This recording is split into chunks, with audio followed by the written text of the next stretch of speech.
Hello बच्चों, चलो शुरू करते हैं आज की कहानी। आज की कहानी बाबा भारती की है। बाबा भारती के पास गांव में बहुत सी पुश्तैनी ज़मीन जायदाद थी, पर बाबा को इस सब से कोई मोह न था। वे गांव से दूर एक मंदिर में रहते थे, पर एक चीज़ का मोह था जो बाबा से छूटते न छूटता था। वह था बाबा का घोड़ा सुल्तान।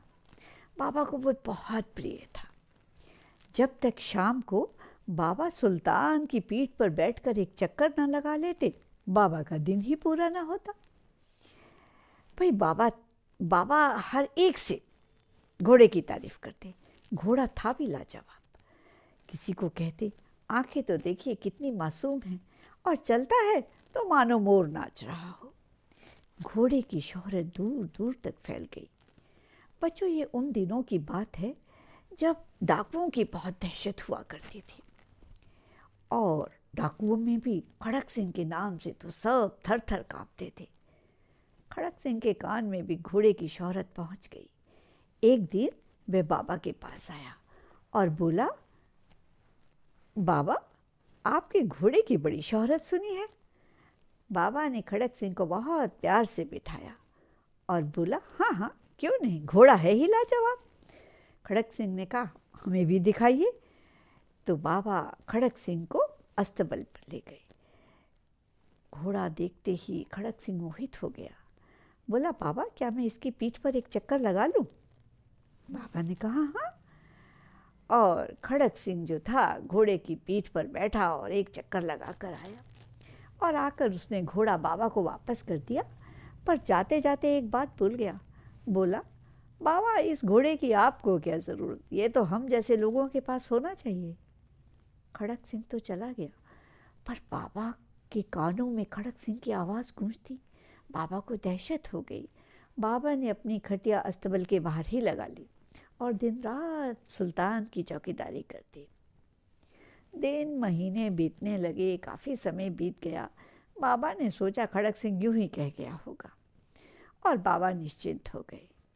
एक बार शाम के समय बाबा सुल्तान की पीठ पर बैठकर जा रहे थे। जाड़े की शाम रही होगी, अंधेरा था काफ़ी। तो झाड़ियों से किसी के करहाने की आवाज़ आई। बाबा झाड़ियों के पास गए और पूछा, कौन हो भाई? तो कोई बहुत बीमार आदमी कंबल में लिपटा हुआ था। बोला, बाबा, मैं बहुत बीमार हूँ, पास के गांव में मेरा भाई रहता है, क्या आप मुझे वहाँ तक पहुँचा देंगे? बाबा ने कहा, क्यों नहीं। और बाबा ने उस व्यक्ति को अपनी घोड़े की पीठ पर बिठा लिया, और स्वयं उन्होंने सुल्तान की लगाम पकड़ी और चल पड़े।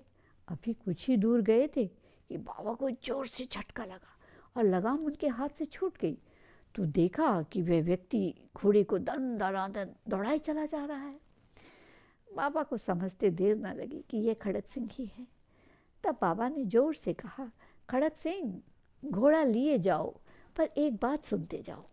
खड़क सिंह ने कहा, क्या बात है बाबा? बोला, मैं तुमसे घोड़ा लौटाने को ना कहूँगा खड़क सिंह, पर तुम इस बात का जिक्र किसी से ना करना। खड़क सिंह ने कहा, क्यों?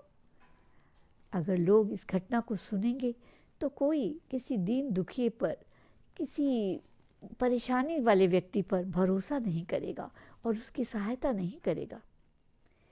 यह कहकर बाबा ने सुल्तान की तरफ से ऐसे मुंह मोड़ लिया जैसे वो उसे जानते ही ना हो। बाबा की बात खड़क सिंह के कानों में गूंजती रही। उसे आत्मग्लानि होने लगी।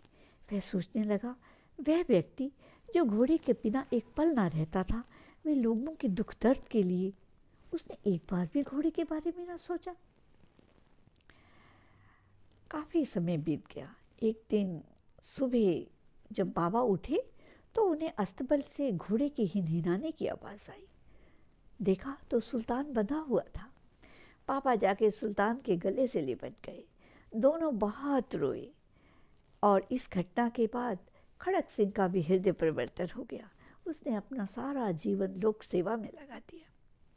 बच्चों, यह घटना हमारे इर्द गिर्द भी होती रहती है। कई लोग अपनी झूठी बीमारियों का, झूठी परेशानियों का प्रचार व्हाट्सएप से, इश्तिहार से, पर्चे बंटवा कर करते हैं। लोग ही कुछ कुछ संस्थाएं भी यही कार्य करती हैं और इस तरीके से लोगों से धन एकत्र करती हैं।